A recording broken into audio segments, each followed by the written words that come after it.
থাকার কারণে একটু কষ্ট হচ্ছে আপনাদের।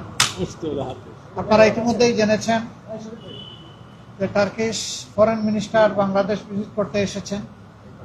বিশেষ করে 24-এর গণবিপ্লবের বা অভ্যুত্থানের পর যে সরকার গঠিত হয়েছে, সেই সরকার গঠন হওয়ার পরে তুরস্ক থেকে এটাই ছিল সর্বোচ্চ হাই প্রোফাইল একটি ডেলিগেশন। এই ডেলিগেশনে তার সাথে আরও গুরুত্বপূর্ণ ব্যক্তিরা রয়েছে।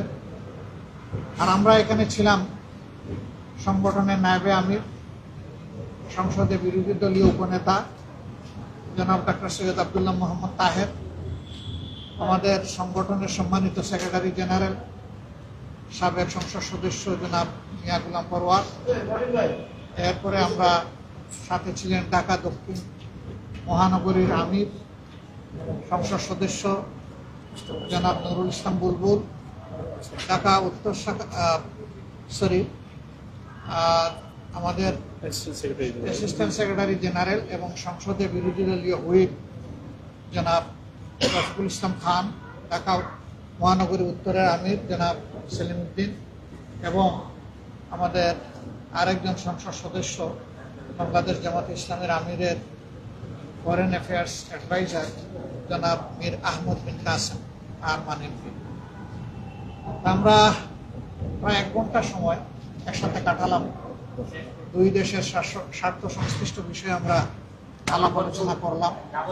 তাদের এই সফরকে আমরা বাংলাদেশের জনগণের পক্ষ থেকে স্বাগত জানিয়েছি। তুরস্ক আমাদের পরীক্ষিত দীর্ঘদিনের বন্ধু দেশ।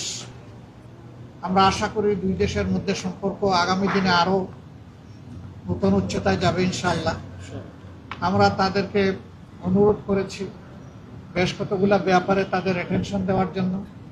প্রথমত রোহিঙ্গা ক্রাইসিস নিয়ে বাংলাদেশ যে সমস্যার মধ্যে আছে, এটার একটা যৌক্তিক সমাধানের জন্য তারা যেন আন্তর্জাতিক উদ্যোগের অংশ হিসাবে এগিয়ে এসে তারা দায়িত্ব পালন করেন। আমরা তাদেরকে ধন্যবাদ জানিয়েছি। বর্তমানে বাংলাদেশের রোহিঙ্গাদের জন্য তারাই সর্বোচ্চ অনুদান দিয়ে চলছেন এবং গোড়া থেকে এখন পর্যন্ত তারা আছেন, তাদেরকে ছেড়ে যাননি।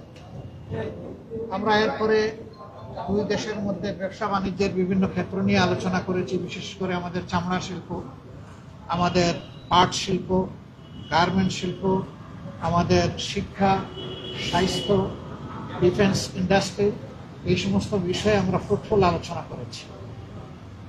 বাংলাদেশ সরকারের সাথে সহযোগিতা করার জন্য আমরা তাদেরকে আহ্বান জানিয়েছি।